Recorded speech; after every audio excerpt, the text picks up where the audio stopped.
ಬಸವೇಶ್ವರ ನಗರ ಠಾಣೆಗೆ ಹಾಜರಾಗಿದ್ದಾರೆ big boss ಸ್ಪರ್ಧಿ ಸದ್ಯ reels ವಿಚಾರಕ್ಕೆ ಸಂಬಂಧಪಟ್ಟ ಹಾಗೆ ಅರೆಸ್ಟ್ ಆಗಿರುವಂತಹ ರಜತ್ ಪತ್ನಿ ಅಕ್ಷಿತಾ ನಿನ್ನೆ ಪೊಲೀಸರಿಗೆ ಈ ಮಚ್ಚು ಏನ್ ಡಮ್ಮಿ ಮಚ್ಚು ನಕಲಿ ಮಚ್ಚು ಅಂತ ಹೇಳಿ ಸದ್ದು ಮಾಡ್ತಾ ಇದೆ ಆ ಮಚ್ಚನ್ನ ಪೊಲೀಸರಿಗೆ ತಂದು ಕೊಟ್ಟಿದ್ದೇ ರಜತ್ ಪತ್ನಿ ಅಕ್ಷಿತಾ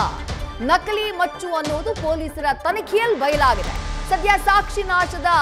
ಸೆಕ್ಷನ್ ಕೂಡ ಇವರಿಬ್ಬರ ಮೇಲೆ ಬೀಳುವಂತಹ ಆತಂಕ ಇದೆ ನಿನ್ನೆ ಫೈಬರ್ ಮಚ್ಚನ್ನ ತಂದುಕೊಡುವಂತಹ ಕೆಲಸವನ್ನ ರಜತ್ ಪತ್ನಿ ಅಕ್ಷಿತಾ ಮಾಡಿದ್ರು ಈ ಮಚ್ಚು ನಕಲಿ ಅನ್ನುವುದು ವಿಚಾರಣೆಯ ಸಂದರ್ಭದಲ್ಲಿ ಬಯಲಾಗಿತ್ತು ಅಸಲಿ ಮಚ್ಚನ್ನ ಪತ್ತೆ ಮಾಡೋದಕ್ಕೆ ಸದ್ಯ ರಜತ್ ಪತ್ನಿ ಅಕ್ಷಿತಾಗೆ ನೋಟಿಸ್ ಅನ್ನ ಜಾರಿ ಮಾಡಿದ್ರು ಪೊಲೀಸರು ನೋಟಿಸ್ ಕೊಟ್ಟಂತಹ ಹಿನ್ನೆಲೆಯಲ್ಲಿ ವಿಚಾರಣೆಗೆ ಹಾಜರಾಗಿದ್ದಾರೆ ಬಿಗ್ ಬಾಸ್ ಮಾಜಿ ಸ್ಪರ್ಧಿ ರಜತ್ ಪತ್ನಿ ಅಕ್ಷಿತಾ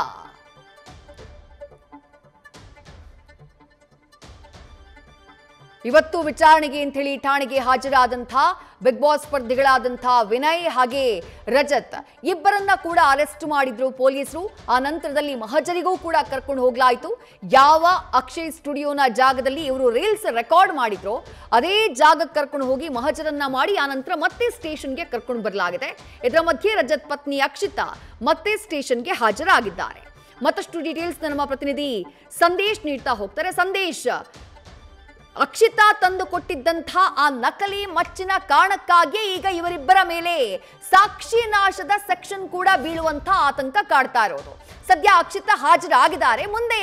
ಇವರ ವಿಚಾರಣೆ ಯಾವ ರೀತಿಯಾಗಿ ನಡೆಯುತ್ತೆ ನೋಟಿಸ್ ಕೊಡುವಂತಹ ಸಂದರ್ಭದಲ್ಲಿ ಏನಂತ ಹೇಳಿ ಇವರಿಗೆ ನೋಟಿಸ್ ಅನ್ನ ಜಾರಿ ಮಾಡಲಾಗಿದೆ ವಿದ್ಯಶ್ರೀ ಈಗ ಸದ್ಯ ಈ ಒಂದು ಪ್ರಕರಣಕ್ಕೆ ಸಂಬಂಧಪಟ್ಟಂತೆ ಈಗಾಗಲೇ ಆ ಒಂದು ವೆಪನ್ ಅನ್ನ ಅಂದ್ರೆ ಆ ಮಚ್ಚನ್ನ ಸೀಸ್ ಮಾಡುವಂತಹ ಕೆಲಸವನ್ನ ಈಗ ಬಸವೇಶ್ವರ ನಗರ ಪೊಲೀಸರು ಕೂಡ ಮಾಡಿದ್ರು ಈ ಸಂದರ್ಭದಲ್ಲಿ ನಿನ್ನೆ ಬಸವೇಶ್ವರ ನಗರ ಪೊಲೀಸರು ರಜತ್ ಪತ್ನಿ ಅಕ್ಷತಾ ತಂದು ಕೊಟ್ಟಿದ್ದಂತಹ ಒಂದು ಮಚ್ಚನ್ನ ಸೀಸ್ ಮಾಡಿ ಇವರಿಬ್ಬರ ಮೇಲೂ ಕೂಡ ಎಫ್ಐಆರ್ ಅನ್ನ ದಾಖಲು ಮಾಡಿ ಈಗಾಗಲೇ ಅವರನ್ನ ಕೂಡ ವಿಚಾರಣೆ ಮಾಡಿ ಕಳಿಸಿದ್ರು ಆದ್ರೆ ಇಲ್ಲಿ ಪ್ರಮುಖವಾಗಿರುವಂತದ್ದು ಆ ಮಚ್ಚನ್ನ ತನಿಖಾ ಸಂದರ್ಭದಲ್ಲಿ ಆ ಮಚ್ಚು ಹಾಗೆ ರೀಲ್ಸ್ ನಲ್ಲಿ ಬಳಸಿರುವಂತಹ ಒಂದು ಮಚ್ಚೇನಿತ್ತು ಅದೆರಡನ್ನೂ ಕೂಡ ಟ್ಯಾಲಿ ಮಾಡಿ ನೋಡಿದಂತ ಸಂದರ್ಭದಲ್ಲಿ ಅದು ಬೇರೆ ಮಚ್ಚ ಆಗಿತ್ತು ಹಾಗಾಗಿ ಅಕ್ಷತಾ ಅವ್ರಿಗೂ ಕೂಡ ನೋಟಿಸ್ ಅನ್ನ ಸರ್ವ್ ಮಾಡಿದ್ರು ಅಂದ್ರೆ ನೀವು ತಂದ್ಕೊಟ್ಟಂತಹ ಮಚ್ಚು ನಕಲಿ ಆಗಿದೆ ಅವರು ಅವತ್ತು ಬಳಸಿದಂತಹ ಮಚ್ಚು ಇದೆಲ್ಲ ಆ ಕಾರಣಕ್ಕಾಗಿ ನಿಮ್ಗೆ ನೋಟಿಸ್ ಅನ್ನ ಸರ್ವ್ ಮಾಡ್ತಾ ಇದೀವಿ ಅಂತ ಹೇಳಿ ನೋಟಿಸ್ ಅನ್ನ ಸರ್ವ್ ಮಾಡಿದ್ರು ಆ ನೋಟಿಸ್ ನ ಹಿನ್ನೆಲೆಯಲ್ಲಿ ಇವತ್ತು ಅಕ್ಷತಾ ಅವರು ಕೂಡ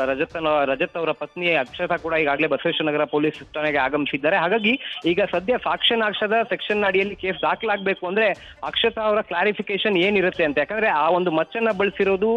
ರಜತ್ ಹಾಗೂ ವಿನಯ್ ಗೌಡ ಆಗಿರೋದ್ರಿಂದ ಸದ್ಯ ಅವರಿಬ್ಬರಿಂದ ಕ್ಲಾರಿಫಿಕೇಶನ್ ಅನ್ನ ಪಡಿತಾರೆ ಅಂದ್ರೆ ಅವರಿಬ್ರು ಬಳಸಿದಂತಹ ಮಚ್ಚು ಅಕ್ಷತಾಗೂ ಕೂಡ ಗೊತ್ತಿರೋದಿಲ್ಲ ಹಾಗಾಗಿ ಅವರ ಕ್ಲಾರಿಫಿಕೇಶನ್ ಏನಿರುತ್ತೆ ಅನ್ನೋದು ಇಲ್ಲಿ ಪ್ರಮುಖವಾಗಿರುವಂತಹ ವಿಚಾರ ಜೊತೆಗೆ ಆಕೆಯಿಂದ ಬರುವಂತಹ ಉತ್ತರ ಏನಿರುತ್ತೆ ಆ ಉತ್ತರದ ಆಧಾರದ ಮೇಲೆ ಮಚ್ಚನ್ನ ಕೂಡ ಸೀಸ್ ಮಾಡ್ಬೇಕಾಗುತ್ತೆ ಯಾಕಂದ್ರೆ ಆ ವೆಪನ್ ಸೀಸ್ ಮಾಡದೆ ಯಾವುದೇ ಕಾರಣಕ್ಕೂ ಕೂಡ ಈ ಕೇಸ್ ಕಂಟಿನ್ಯೂ ಮಾಡೋದಕ್ಕಾಗೋದಿಲ್ಲ ಯಾಕಂದ್ರೆ ಆ ವೆಪನ್ ಇಲ್ಲಿಗಲ್ ಆಗಿದೆಯಾ ಯಾಕಂದ್ರೆ ರೀಲ್ಸ್ ನಲ್ಲಾಗಿರ್ಬೋದು ಸೋಷಿಯಲ್ ಮೀಡಿಯಾಗಳಲ್ಲಾಗಿರ್ಬೋದು ಅಥವಾ ಸಾಮಾಜಿಕ ಜಾಲತಾಣಗಳಲ್ಲಿ ಬಳಸುವಂತಹ ಆಯುಧಗಳೇನಿರ್ತವೆ ಅದರಲ್ಲಿ 2 ಇಂಚು ಅಗಲ ಹಾಗೆ 8 ಇಂಚು ಉದ್ದ ಇತ್ತು ಅಂದ್ರೆ ಜೊತೆಗೆ ಮಚ್ಚಿನ 2 ಬದಿ ಚೂಪಾಗಿದ್ರೆ ಅಥವಾ ಒಂದು ಬದಿ ಚೂಪಾಗಿದ್ರು ಕೂಡ ಅದು ಆಮ್ಸ್ ಆಕ್ಟ್ ಅಡಿಯಲ್ಲಿ ಬರುತ್ತೆ ಹಾಗಾಗಿ ಇದನ್ನ ವೆರಿಫೈ ಮಾಡ್ಬೇಕಾಗುತ್ತೆ ಮೊದಲಿಗೆ ಆ ವೆಪನ್ ಅನ್ನ ವೆರಿಫೈ ಮಾಡಿ ಅದನ್ನ ಪರಿಶೀಲನೆ ನಡೆಸಿ ಈ ರೀತಿಯ ಒಂದು ಮಚ್ಚನ್ನ ಬಳಸಿದ್ರು ಅನ್ನೋದನ್ನ ರಿಮ್ಯಾಂಡ್ ಅರ್ಜಿಯಲ್ಲಿ ಮೆನ್ಷನ್ ಮಾಡಿ ಅದಾದ ನಂತರ ಅವರನ್ನ ಕೋರ್ಟ್ಗೆ ಹಾಜರುಪಡಿಸುವಂತ ಕೆಲಸವನ್ನ ಮಾಡಬೇಕಾಗುತ್ತೆ ಹಾಗಾಗಿ ಈಗ ಸದ್ಯ ಅಕ್ಷತಾ ಅವರು ಕೂಡ ವಿಚಾರಣೆಗೆ ಹಾಜರಾಗಿರೋದ್ರಿಂದ ಅವರಿಂದ ಅವರು ತಂದುಕೊಟ್ಟಂತಹ ಮಚ್ಚಿಗೆ ಸಂಬಂಧಪಟ್ಟಂತೆ ಕ್ಲಾರಿಫಿಕೇಶನ್ ಅನ್ನ ಪಡಿತಾರೆ ಆಗ ಅವರು ಇಲ್ಲ ಅಲ್ಲಿ ಅದ್ಲಿ ಬದಲು ಆಗಿದೆ ಅಲ್ಲಿ ಯಾವ್ದು ಅಂತ ಗೊತ್ತಾಗದೆ ತಂದಿದ್ದೀನಿ ಅನ್ನೋ ಒಂದು ಮಾತನ್ನ ಹೇಳಿದ್ರೆ ಒರಿಜಿನಲ್ ಮಚ್ಚನ್ನ ಈಗ ಸೀಸ್ ಮಾಡಿ ಅದರ ಆಧಾರದ ಮೇಲೆ ರಿಮ್ಯಾಂಡ್ ಅರ್ಜಿಯನ್ನ ತಯಾರು ಮಾಡ್ತಾರೆ ರಿಮ್ಯಾಂಡ್ ಅರ್ಜಿಯನ್ನ ತಯಾರು ಮಾಡಿ ನ್ಯಾಯಾಧೀಶರ ನಿವಾಸಕ್ಕೆ ಅವರನ್ನ ಹಾಜರುಪಡಿಸುವಂತ ಕೆಲಸಗಳನ್ನು ಕೂಡ ಮಾಡಲಾಗುತ್ತೆ ವಿದ್ಯಶ್ರೀ ಥ್ಯಾಂಕ್ ಯು ಸಂದೇಶ್ ತಮ್ಮೆಲ್ಲ ಡೀಟೇಲ್ಸ್ಗೆ